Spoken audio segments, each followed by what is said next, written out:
You know, I was at a restaurant in Delhi last month, and I witnessed something that has stayed with me ever since. There was a family sitting at the table next to mine, a husband, wife, and their teenage son. They had just placed their order when the waiter accidentally spilled some water on the table while serving. Now, it was clearly an accident, just a small splash, nothing major. The waiter immediately apologized, grabbed a cloth, and started cleaning it up. But the husband's reaction was something else entirely. He started berating the waiter loudly. "How careless can you be? Do you even know how to do your job? This is pathetic service." The waiter kept apologizing, his face flushed with embarrassment, trying to clean up quickly. But the man wouldn't stop. He called the manager, demanded the waiter be reprimanded, made a huge scene. The entire restaurant was watching. The waiter stood there, head bowed, taking the verbal assault. And I watched his face. There was hurt there, yes, but also something else. There was this quiet dignity. He didn't argue back. He didn't defend himself aggressively. He simply said, "I sincerely apologize, sir. I'll be more careful," and walked away. But here's what fascinated me. After that incident, I observed both people for the rest of the evening. The man who had shouted, he sat back down, still agitated, still complaining, still replaying the incident, telling his family how incompetent the staff was. His whole evening was ruined. His wife looked uncomfortable. His son looked embarrassed. The energy at their table was tense and negative.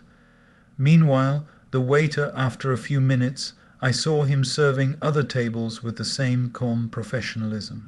He was attentive, courteous, even smiled genuinely when an elderly couple thanked him. He had been publicly disrespected just minutes ago, but he had somehow let it go. He had moved on. And as I sat there finishing my meal, I couldn't help but think, who really lost in that interaction? The man probably went home thinking he had put someone in their place, that he had asserted his superiority, but he had spent his evening in anger, had embarrassed his family, and had revealed something ugly about his character to everyone watching. The waiter, on the other hand, had maintained his dignity, had not allowed someone else's behavior to diminish him, and had moved forward with his evening intact. This incident became a perfect illustration of something I've been teaching for years, but that people struggle so much to implement. When someone disrespects you, when someone treats you badly, when someone tries to belittle you or insult you or hurt you, your response in that moment determines everything. Not just how the situation unfolds, but who you become in that process. And so often, we get this wrong. We think that responding to disrespect with equal or greater force makes us strong. We think that fighting back, putting someone in their place, proving them wrong, teaching them a lesson, we think these responses show strength.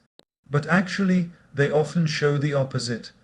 They show that we've allowed someone else to control us, to dictate our emotional state, to determine our behavior. The waiter in that restaurant understood something profound that the angry customer did not. He understood that someone else's disrespect says everything about them and nothing about him. He understood that engaging with negativity only multiplies negativity. He understood that his peace, his dignity, his self-worth were not dependent on how others treated him. And so he chose to ignore the disrespect in the most powerful way possible, not by pretending it didn't happen, not by suppressing his feelings, but by simply refusing to give it any power over him. He acknowledged it, he moved past it, he continued being who he was. Now, I want to be very clear about what I mean when I say ignore them if someone disrespects you, because this phrase can be misunderstood. I'm not talking about being a doormat. I'm not talking about accepting abuse. I'm not talking about never standing up for yourself. I'm not suggesting that you let people walk all over you with a smile on your face. That's not strength, that's weakness disguised as spirituality. What I'm talking about is something far more nuanced, far more powerful, far more transformative. I'm talking about developing the wisdom to distinguish between battles worth fighting and battles that only drain you. I'm talking about understanding that not every disrespect deserves your energy, your attention, your emotional investment. I'm talking about realizing that sometimes the most powerful response is no response at all. I'm talking about the strength that comes from being so secure in who you are that others' opinions of you, others' treatment of you, simply don't shake your foundation. Think about a mountain for a moment. When a storm comes, when strong winds blow, when rain lashes against it, does the mountain respond? Does it fight back? Does it argue with the storm? No. The mountain simply stands unmoved, unshaken. And eventually the storm passes. The mountain remains. This is the kind of strength I'm talking about. Not the reactive strength of fighting every battle, but the quiet strength of knowing which battles matter and which ones are simply storms that will pass if you just stand firm. In our scriptures, there's this beautiful concept of titiksha, of forbearance, the ability to endure discomfort without agitation. It's considered one of the highest spiritual qualities, not because it means being passive or weak, but because it requires tremendous inner strength. It takes no strength to react. Reaction is easy, automatic, instinctive, but to respond consciously, to choose your reaction based on wisdom rather than emotion, that takes real power. And often the wisest response to disrespect is to simply not engage with it at all. Now, I know many of you have been deeply hurt by disrespect. Maybe it was a boss who humiliated you publicly. Maybe it was a family member who constantly belittles you. Maybe it was a friend who betrayed your trust. Maybe it was a stranger on the internet who attacked you viciously. Maybe it was a colleague who undermined you. Whatever form it took, disrespect hurts. It wounds us. It makes us feel small, unvalued, disregarded. And in that pain, our first instinct is often to hit back, to defend ourselves, to prove our worth, to make them understand how wrong they are. But here's what I've learned over years of spiritual practice and counseling thousands of people. This instinct, while natural, usually makes things worse. Not better, worse. When we engage with people who disrespect us, when we try to make them understand, when we attempt to prove our worth to them, we're essentially giving them power over us. We're saying, your opinion of me matters so much that I need to change it. Your validation is so important that I'll invest my energy trying to earn it. And people who disrespect you, they don't deserve that power. They don't deserve that energy.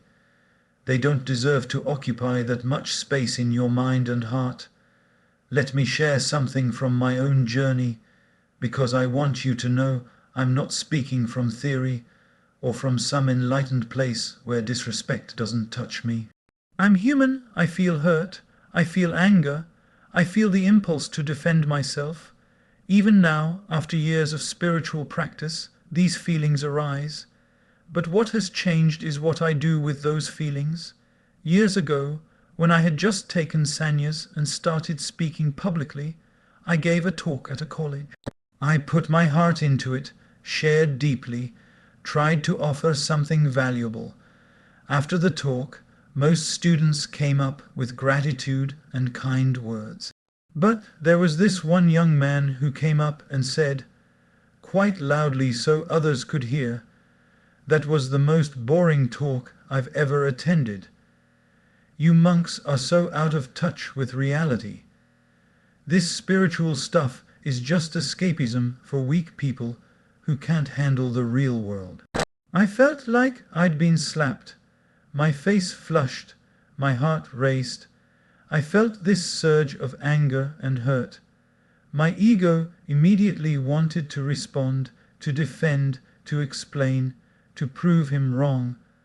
I wanted to tell him about my education, my corporate background before Sanyas, my understanding of the real world. I wanted to challenge his rudeness, to put him in his place, and for a moment I almost did, but then something stopped me.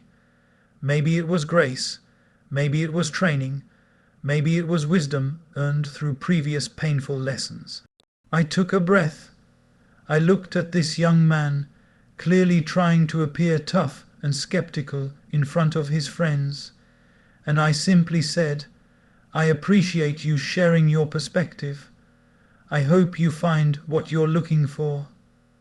And I walked away. Later that evening I was reflecting on the incident, and I realized something important. That young man's disrespect wasn't really about me at all. He didn't know me. He had listened to a 1-hour talk. His harsh words said nothing about my worth, my capability, my message, but they said everything about where he was in his journey. Maybe he was hurt by something in his life and was taking it out on a safe target. Maybe he had been taught that spirituality was weakness and he was defending that belief. Maybe he was trying to impress his peers. Whatever his reason, it was his issue, not mine. If I had engaged, if I had argued, if I had tried to prove myself to him, I would have given him power over my peace. I would have spent hours or days replaying that conversation, thinking of better comebacks, feeling wounded, needing validation. Instead, by choosing to ignore his disrespect, not by pretending it didn't happen, but by refusing to give it power, I freed myself. I had a peaceful evening. I reflected on the positive feedback from dozens of other students. I thought about how I could improve my talks. I moved forward, and here's the beautiful thing: about 6 months later, that same young man contacted me through email. He apologized. He said he had been going through a difficult time, had been angry at the world, and I had been an easy target. He said that in the months since, he had actually thought a lot about what I had said in that talk, and some of it had stayed with him, had helped him. He thanked me. Now, I'm not sharing this to say that ignoring disrespect will always lead to apologies or reconciliation. It usually won't, but I'm sharing it to show you that disrespect is rarely about you.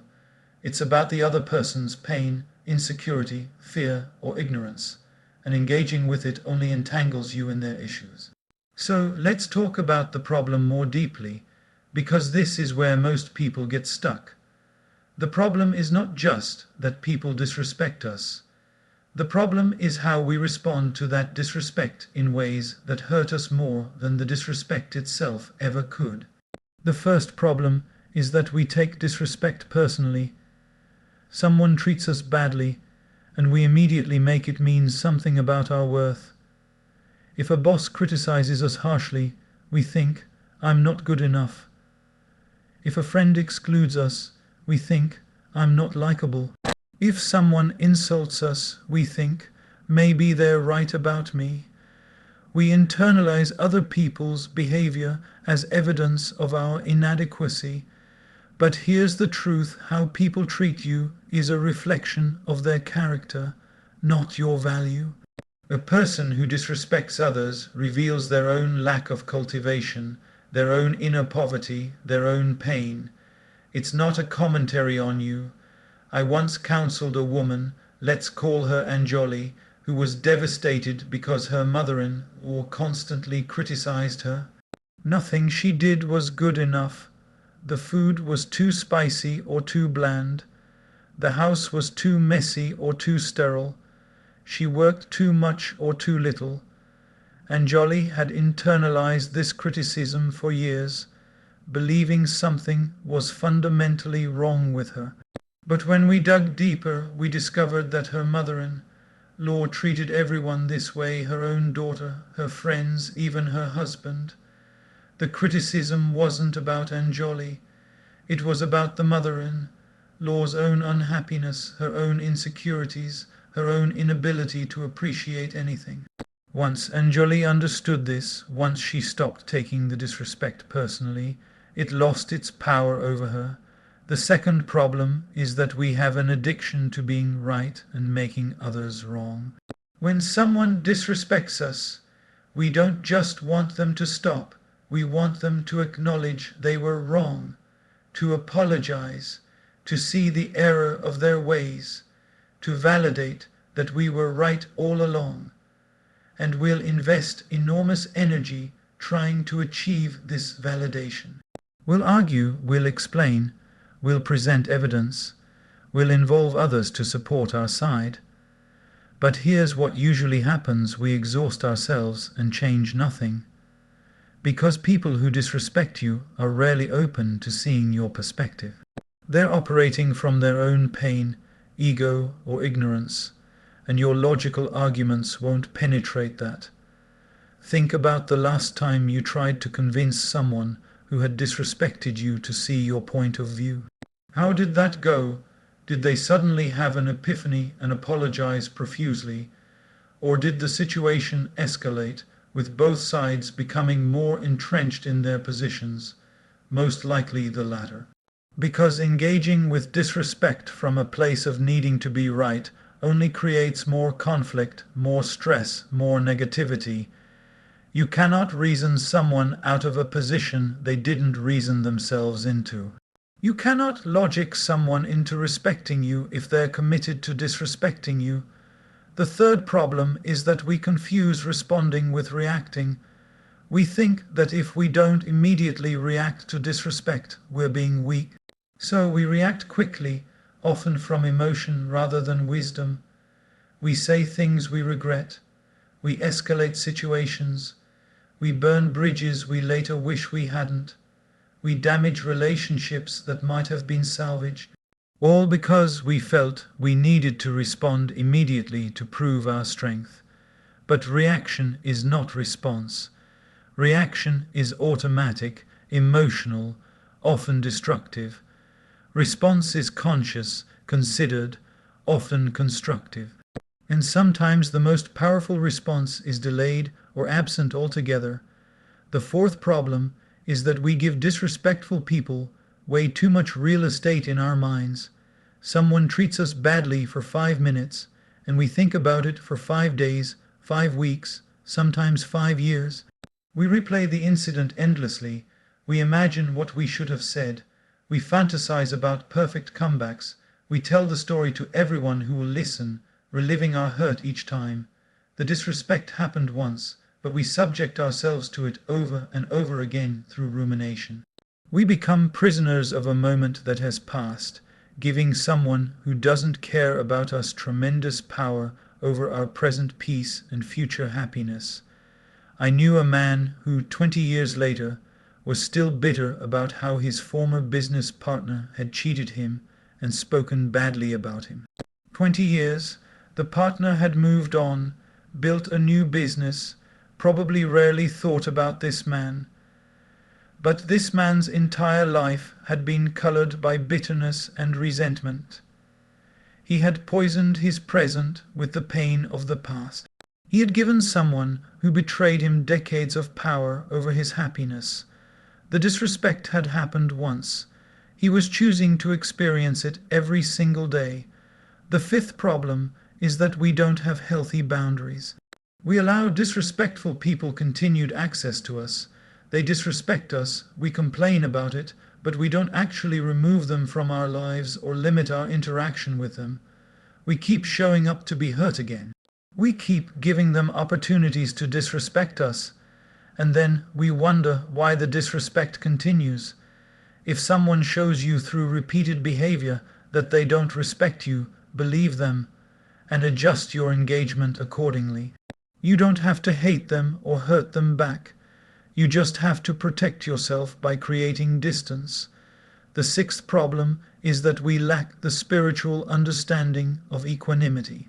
In the Bhagavad Gita, Lord Krishna talks about being soma in sukha and dukkha, equal in pleasure and pain, praise and criticism, honor and dishonor. This doesn't mean being numb or not feeling anything. It means not being controlled by external circumstances, not having your inner peace dependent on how others treat you.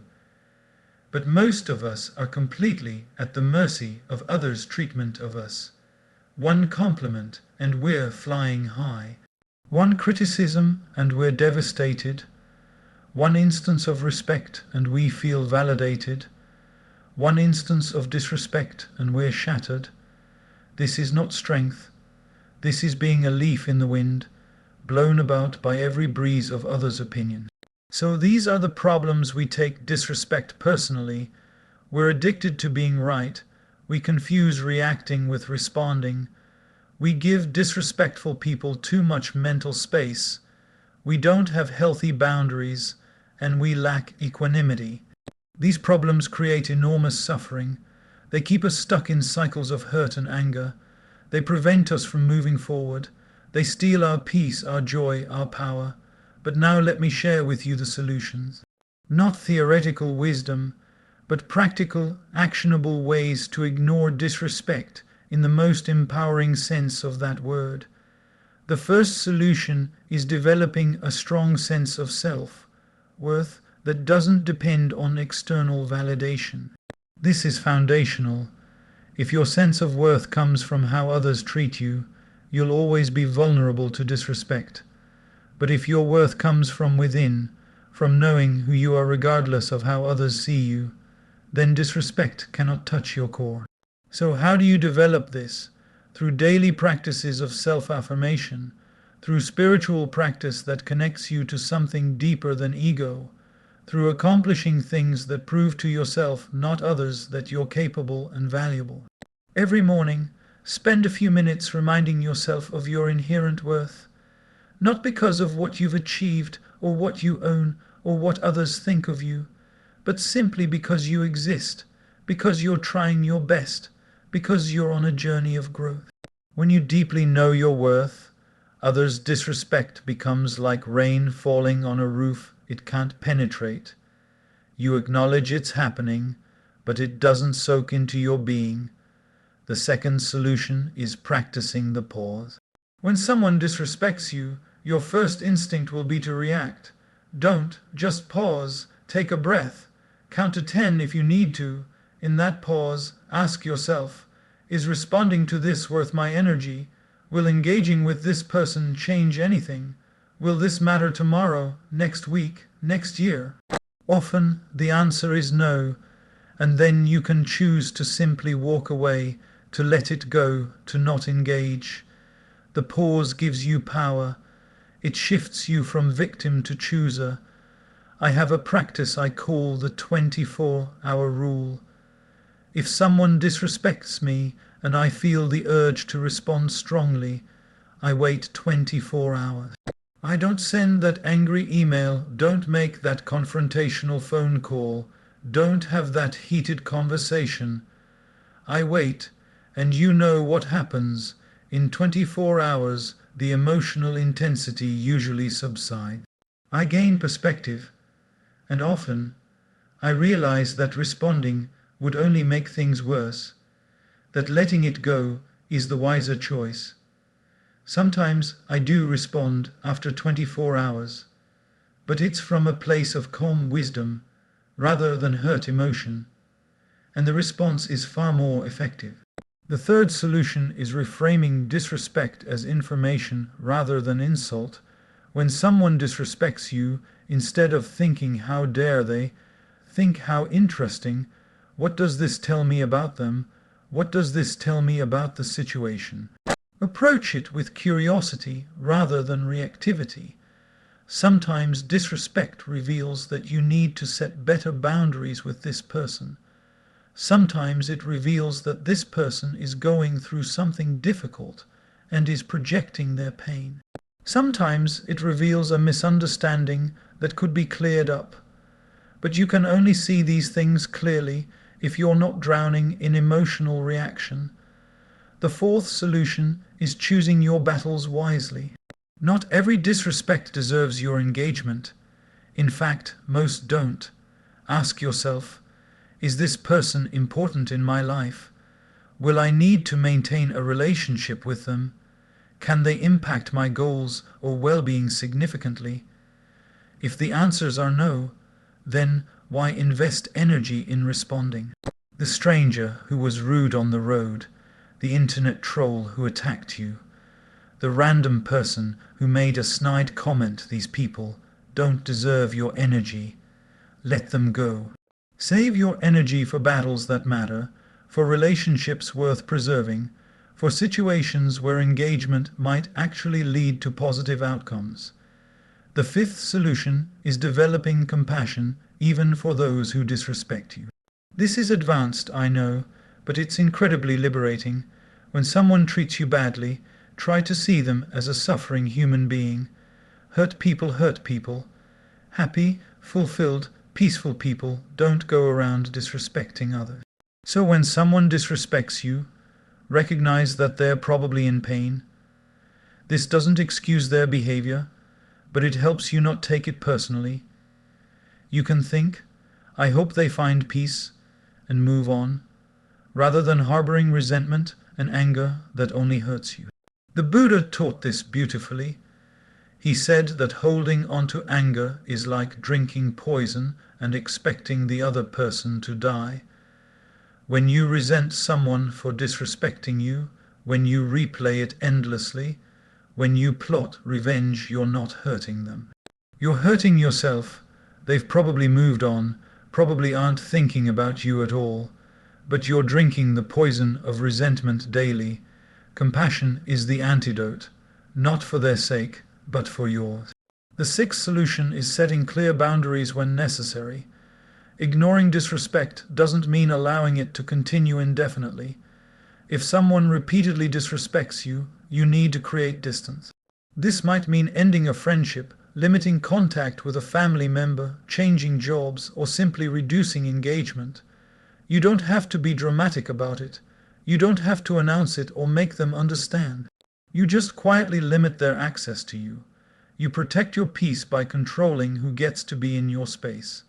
I had to do this with a friend from college. We had been close, but over the years he had developed this habit of making jokes at my expense in front of others. Little put-downs disguised as humor. I addressed it once, calmly, privately. It continued, so I just started declining his invitations, being less available, keeping conversations brief. He never asked why. I never explained. I just created distance, and my life became more peaceful. Years later, we're still cordial when we meet, but we're no longer close, and that's okay. Not every relationship is meant to last forever, and protecting yourself from repeated disrespect is not just acceptable, it's necessary. The seventh solution is using disrespect as fuel for growth rather than grounds for resentment. Sometimes people disrespect you because they doubt your abilities. Instead of being offended, let it motivate you. Prove them wrong, not by arguing, but by succeeding. Let your success be your response. This is the ultimate form of ignoring disrespect, transforming it into motivation. There's a story I love about a young man who wanted to be a writer. He submitted his manuscript to a publisher who not only rejected it, but wrote a scathing letter saying he had no talent and should find another profession. The young man could have been crushed, could have given up, could have spent years resenting that publisher. Instead, he used it as fuel. He worked harder, improved his craft, and eventually became a best-selling author. Years later, that same publisher approached him wanting to publish his work. He didn't gloat or reject them spitefully. He simply moved forward with a different publisher who had believed in him from the start. He had used disrespect as motivation, not devastation. Now, let me give you specific practices you can implement starting today to master this art of powerfully ignoring disrespect. First, create a personal mantra for moments of disrespect. Mine is, this says nothing about me and everything about them. When someone disrespects me, I repeat this silently. It immediately shifts my perspective from victim to observer. Create your own mantra. Maybe it's I choose peace over proving I'm right. Maybe it's not my circus, not my monkeys. Maybe it's their opinion is not my reality. Whatever resonates with you, memorize it.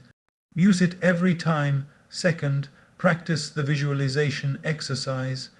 Imagine disrespect as a ball being thrown at you. You have three choices: catch it and throw it back, engage, catch it and hold onto it, ruminate, or simply step aside and let it fall harmlessly to the ground, ignore. Visualize yourself choosing the third option. This mental rehearsal prepares you for real situations. When actual disrespect comes, you'll have a trained response pattern. Third, keep a let it go journal. Every time you successfully ignore disrespect or choose not to engage with negativity, write it down. Today, my colleague made a snide remark about my presentation. Instead of arguing, I smiled and walked away. I felt proud of my self-control. This journal serves two purposes. It reinforces positive behavior, and it reminds you during tough times that you have this capability. Fourth, develop a 10-minute release ritual. When someone disrespects you and you feel hurt or angry, give yourself exactly 10 minutes to feel it fully. Rant out loud if you're alone. Write it all down. Let the emotions come. But when 10 minutes are up, you consciously let it go. You've honored your feelings. Now you're choosing not to carry them forward.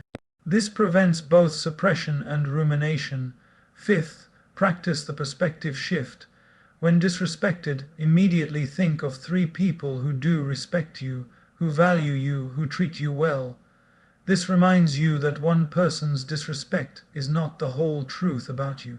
You have evidence of your worth from many other sources. Don't let one voice drown out the chorus of affirmation in your life. Sixth, implement the energy audit. At the end of each day, reflect: how much energy did I give to people who disrespect me today? How much energy did I give to people who respect and uplift me?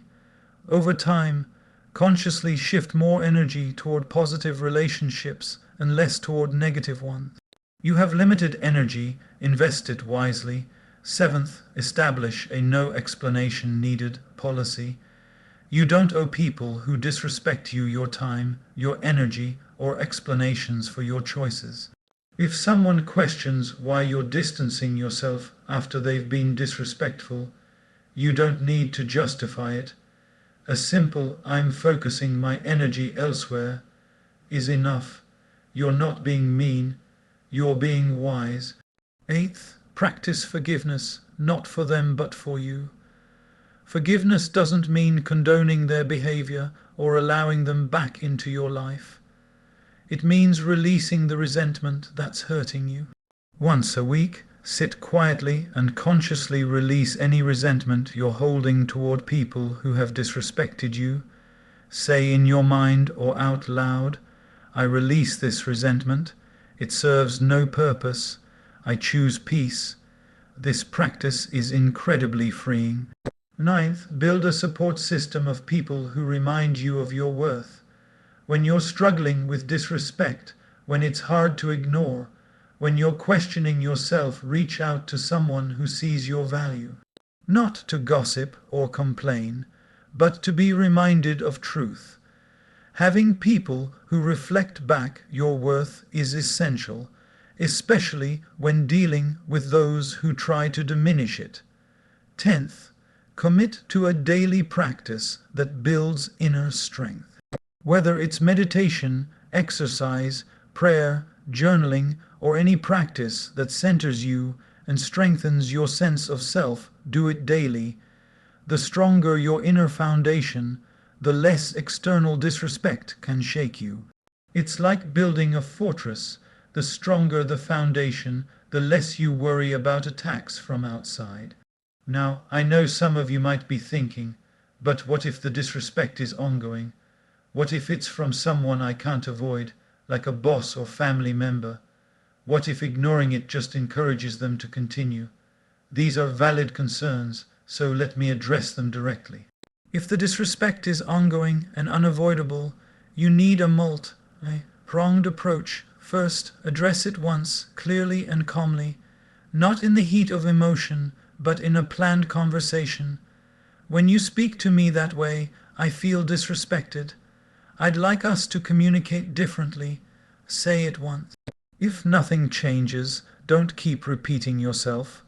They heard you. They're choosing not to change. Second, minimize unnecessary interaction.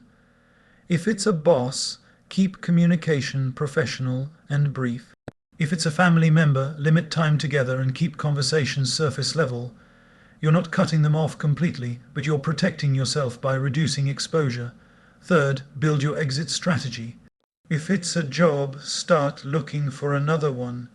If it's a living situation, plan how you can eventually move. Even if it takes months or years, having a plan gives you hope and power. You're not trapped. You're choosing to be there temporarily while working toward a better situation. Fourth, focus on what you can control. You can't control their behavior, but you can control your response, your boundaries, your perspective, your long-term plan. Pour your energy into what's within your power, not into trying to change someone who doesn't want to change. And if the disrespect crosses into abuse, verbal, emotional, or physical, then ignoring is not the answer. Seeking help is. Protecting yourself is. Whether that's HR, law enforcement, counseling, or trusted friends and family, don't suffer abuse silently in the name of spirituality. There's a difference between choosing not to engage with disrespect and endangering yourself by staying in an abusive situation.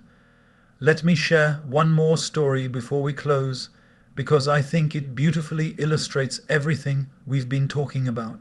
There's this ancient story about the Buddha. He was teaching in a village, and a man came and started shouting insults at him, calling him a fraud, an idiot, saying horrible things. The Buddha's disciples were outraged, ready to defend their teacher. But the Buddha simply sat calmly, listening. When the man finally finished his tirade and stormed off, one disciple asked, "Teacher, how could you just sit there while he insulted you like that? Why didn't you say something?" The Buddha smiled and asked, "If someone offers you a gift and you don't accept it, to whom does the gift belong?" The disciple answered, "To the person who tried to give it." The Buddha nodded. "Exactly.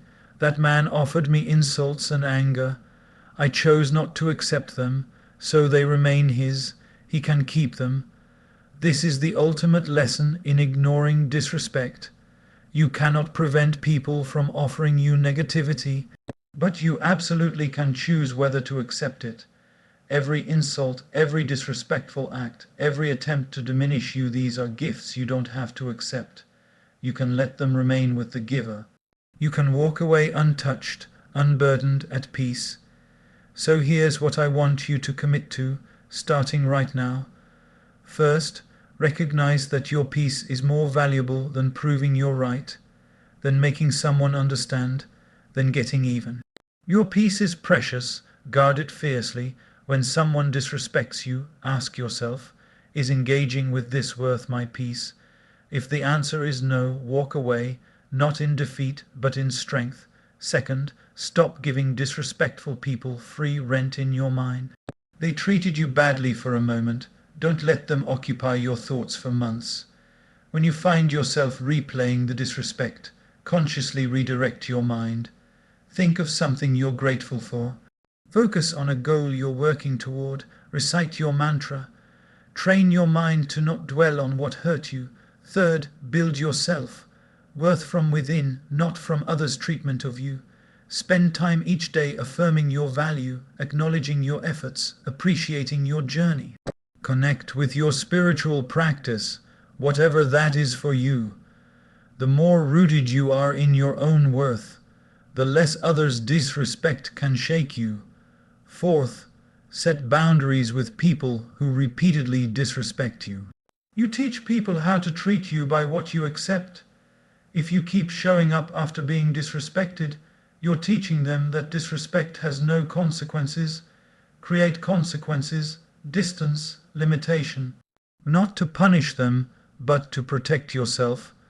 Fifth, transform disrespect into motivation. Let their doubt fuel your determination. Let their negativity sharpen your focus.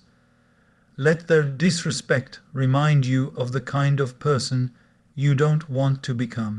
Use it as contrast to clarify your values and strengthen your character. Remember, when you ignore disrespect in the way I'm describing, when you choose not to give it power, when you respond with wisdom rather than reaction, when you protect your peace by not engaging, you're not being weak. You're being incredibly strong. Weakness is being controlled by others' behavior. Strength is maintaining your center regardless of the storms around you. And over time, you'll notice something beautiful. The people who disrespected you will fade in importance. Their opinions will matter less and less. Meanwhile, the people who respect you, who value you, who treat you well, these relationships will deepen and flourish. Because you're no longer wasting energy on negativity. You're investing it in positivity. And what you invest in grows. You'll also notice that you become less reactive to disrespect. Not because you've become numb or don't care, but because you've developed that quality of equanimity we talked about. Someone treats you badly, and while you notice it, while you acknowledge it's not okay, it doesn't devastate you. It doesn't control you. It doesn't define your day or your sense of self. You've become like that. Mountain storms may come, but they don't move you. This is the freedom I want for you. Freedom from being controlled by others, opinions and treatment. Freedom from the exhausting cycle of defending yourself and proving your worth. Freedom from resentment and bitterness that poison your present. Freedom to focus your energy on what truly matters: your growth, your goals, your relationships with people who uplift you, your journey toward becoming your best self. So go forward from here with this wisdom. When someone disrespects you, and they will, because that's part of being human and interacting with humans, pause, breathe, remember your worth, remember that their behavior is about them, not you. And then choose wisely, choose your peace, choose your power, choose to let the gift of disrespect remain unopened, unaccepted, with the person who tried to give it to you. Thank you for your time. Thank you for your openness to this teaching. And thank you for your commitment to your own peace and growth. May you walk through this world with the quiet strength of someone who knows their worth, who chooses their battles wisely, and who refuses to let others' negativity diminish the light they carry within. May you be like the mountain, unshaken by storms, standing firm in your truth, and ultimately free. Go in peace.